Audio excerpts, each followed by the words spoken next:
come with me back to one of the most magical ages of childhood, 6. Your mind was exploding with the powers of imagination. Your vocabulary rocketing to thousands of words you could now recognize and use. When a neighborhood kid knocked on your door and asked, "Want to play?" you had one overwhelming urge to say yes. If you're like me, you spent hours testing the lengths of your superpowers. Wondrous, right? Well, the age of 6 is also a turning point.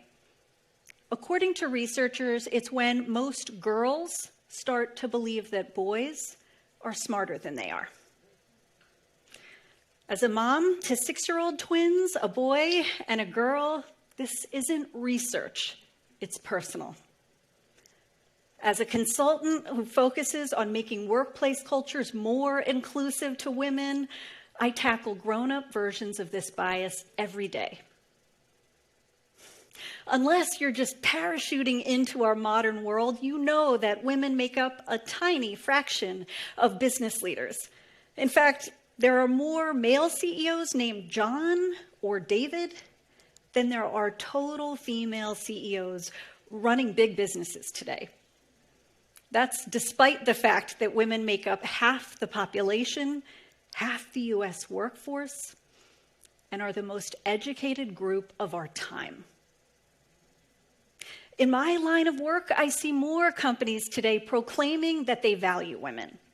Some set hiring quotas, some groom women for the management fast track, others fire leaders who have a record of not respecting women. And those actions are meaningful. Don't get me wrong. But I believe the gates of large-scale change are lined with small-scale disruptions. See, companies today are moving away from a strict hierarchy where work is commanded from above and intently overseen. More businesses are shifting toward a team of teams, one where we quickly join, meet, and disband from teams, only to do it again on the next project. We're collaborating with each other more, not less, and we're doing it through meetings. How do you feel as you trudge into that early morning meeting on a dreary Monday? Yeah.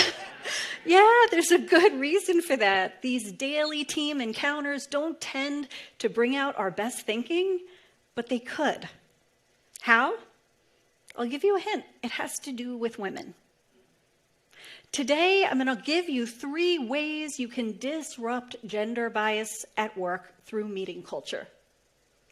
By rethinking who's at the meeting table, by unleashing people's best thinking and ideas, and by making people feel heard. First of all, who you invite to the meeting means everything. It colors not only the decisions we make, but the results we create. In the 1950s and 60s, when car safety regulations were tightening, a life-changing innovation was born: airbags. Who was testing and iterating the prototypes? Who was sketching the vision of what would be? The first airbags were developed by all-male design teams, and they were fashioned to fit one-size passenger, the 95th percentile of adult male bodies. When those airbags deployed, the result was unintended but tragic: avoidable deaths of child and female passengers. See, the mere existence of difference in a team creates a rub, a tension. And according to researchers, it's our need to diffuse that tension that leads us to more careful decisions. Gender diverse groups, they debate a wider range of data inputs, and they're likelier to generate a better solution to a problem. Tension isn't this sign of strain to be avoided in a meeting. It's actually a sign of health. What if I told you when we do this right, more people live? In parts of Africa, the provision of water has long been seen as women's work. Life-saving, life-sustaining water.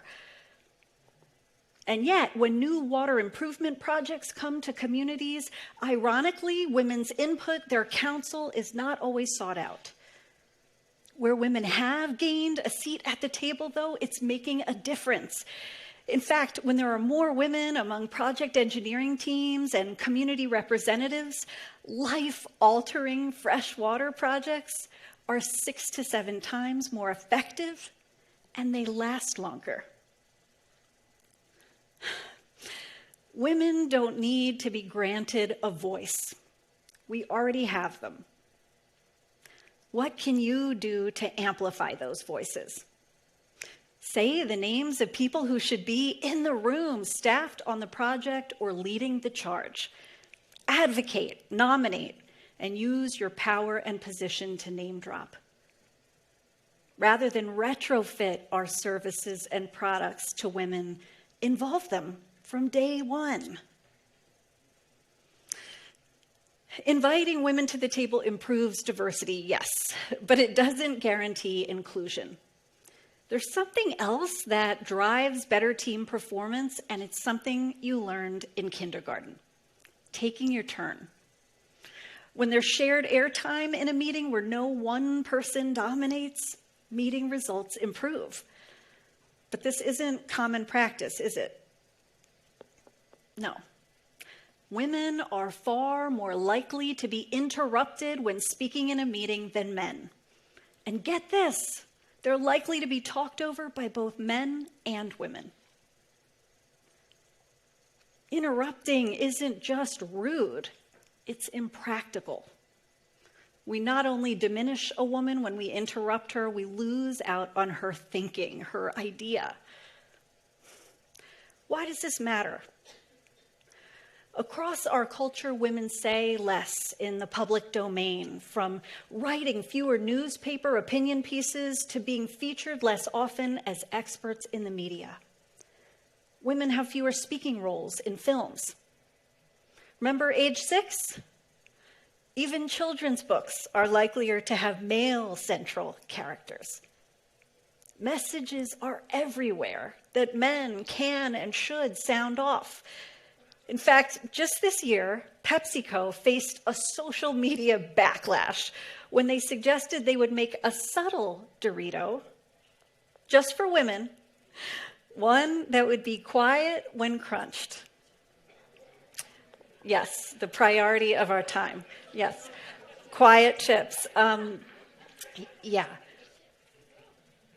How can you interrupt interruptions? Ask women to speak first. Research shows when a woman speaks first in a meeting, other women are likelier to speak up too. Echo women's messages. Give credit and visibility to the originator of an idea. Use an app. Yeah, there's an app for that. Gender Timer and Woman Interrupted track either who speaks in a meeting or who gets cut off to illustrate that this happens more often than we think. Why is this so important? Even the best intentioned meritocracy can become a mirrortocracy. Similarity is one of the strongest drivers in who we're likely to befriend, admire, or endorse. All of us have used similarity or the airport test to make an important decision at work. Who would we want to be stuck in Minneapolis with during a 6-hour layover? Often, someone like us. What do we call this at work? Culture fit. Who best matches and corresponds to us? But I'm challenging you to use the life raft test instead. Imagine your plane has crash landed. You're bobbing adrift with 4 other people in a dark, unknown ocean. Would you want everyone to think like you? To have the same problem-solving approach as you? The same exact temperament as you? No. As you staff teams and vet candidates, let's end culture fit. Annihilate it. Activate culture add. Be skeptical when a team comes to a collective rationalization for something with little or no dissent. If your team suffers from overconfidence, we'll invite skepticism. When you attend a meeting with a woman, round up. Assume she's more credible or expert than you initially think. You will treat her accordingly. Let's do a quick thought experiment. Think back to a time you were in a meeting, you had something to share, but you held back. As a young management consultant, I can remember my first day at a new job like it's tattooed on my brain. I was hired to assess workplace cultures and leadership using assessments that I would design. I was in nerd heaven. Well, I was headed to my first meeting a few floors up from my office, and I happened to ride up with my boss's boss, attending the meeting with me. Now, he was a commanding presence, this titanic, 6-foot-plus former Marine colonel. As we exited the elevators, I saw 2 hallways, and I asked what I thought was a harmless question. Which way is the large meeting room? He turned and looked down at me and said, "You know, women are directionally challenged, right?" That was the last question I asked of him. And despite being frustrated with myself, I stopped contributing in meetings when he was present. When you wear your power and you use it to reduce people, trust me, they will disengage. Psychological safety is the degree to which we feel comfortable sharing our perspective without fear of humiliation. And it's been consistently identified as the top attribute of the highest performing teams at Google. Sounds like lightning in a bottle, doesn't it? But in meetings, women experience this safety less than men. Amy Edmondson at Harvard University found that women are more reluctant to share an underdeveloped idea, one that lacks proof or evidence. Feeling safe to speak is human. It shouldn't be negotiable. Each of you can make meetings safe places to speak up by setting the example. Foster a no-fear culture. If you're a leader, recognize the power of your stature. Speak after your team voices their opinions on an issue, not before. To make it less risky to contribute, ask people what ideas wouldn't work, and then afterwards, ask them what ideas would work. Realize the impossible bind a woman's put in if she's diminished or seems galled in a meeting. If she says nothing, she appears weak. If she challenges an offender, she can't take a joke. Shoulder some of the burden here by speaking up. Unconscious bias is the unfinished business of our time. You can stand aside as a passive observer, or you can take some of the tiny actions I've shown you and use them to disrupt business as usual. We are the workers we've been waiting for. We are the future of work. We have to know that and constantly reaffirm it to shape the work world we want.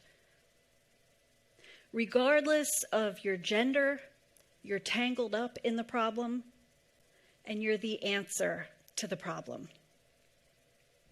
I'm issuing a call to interrupt gender bias, an invitation to healthy tension.